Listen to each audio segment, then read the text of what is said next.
રાજકોટ મહાનગરપાલિકાના અધિકારી દ્વારા હોટલ, બેન્કિંગ હોલ, વાડી, રેસ્ટોરન્ટ સીલ કરતા હોટલના સ્ટાફ સાથે પહોંચ્યા મ્યુનિસિપલ કોર્પોરેશને રજૂઆત કરવા માટે। હોસ્પિટાલિટીમાંથી અમે આજે કમિશનરશ્રીને રજૂઆત કરવાના છીએ।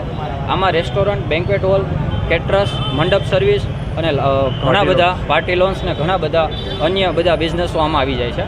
હવે અમે 5 કે 6 દિવસ પહેલાં કમિશનરશ્રીને રજૂઆત કરેલી। અમને બહુ મીઠી ભાષામાં જવાબ દીધેલો કે જે જવાબથી અમે સંતોષ નહોતા, બરાબર। અને અત્યારે અમે જે નિવેદન દેવાના છીએ એનો પણ અમને જવાબ એ જ રીતે મળવાનો છે, એની અમે અપેક્ષા છે કે હવે સરકારશ્રીનું એવું આવેદન હતું, ઉપરથી પણ એવા નિવેદન હતા કે આ ચમરબંધીઓ અને ગેમ ઝોનની જે ઘટના બની એનાથી દુઃખદ બધા છીએ, અમે પણ છીએ, પણ ઉપરથી એવું નિવેદન હતું કે આ ચમરબંધીને છોડવાના નથી। તો તમે આ પાછળ જોઈ રહ્યા છો એ લોકો ચમરબંધી છે? શું તમને એવું લાગે છે કે આ બધા ચમરબંધી છે? જો રાજકોટની અંદર આપણે આ રીતે કરશું તો બધાય લાખો બેરોજગાર છે।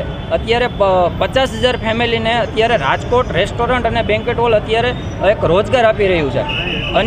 અન્ય સ્ટેટમાંથી આવીને લોકો અહીંયા રોજગાર લે છે અને એ લોકોના પગાર ધોરણ, ભાડું આ બધું કોણ કાઢશે?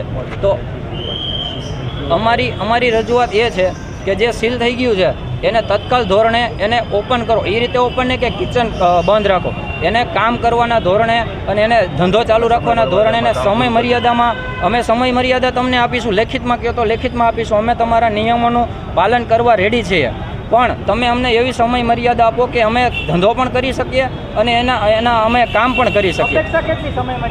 અપેક્ષા અમારે મિનિમમ 3 મહિનાની છે, કારણ કે અમે અત્યારે રજૂઆત કરીએ છીએ અથવા ઇમ્પેક્ટ ફી ભરીએ છીએ કે બધું કરીએ છીએ તો સરકારશ્રીમાં તો ઓફિસો ખાલી નથી। સરકારશ્રીના જે અધિકારીઓ છે એ જ અમને કામ નથી કરી આપતા, ફ્રી નથી। અને અત્યારે એટલો ઓટોમોડ ચાલી રહ્યો છે કે અધિકારીઓને શું કરવું ને એ અધિકારીઓને ખુદને ખબર નથી।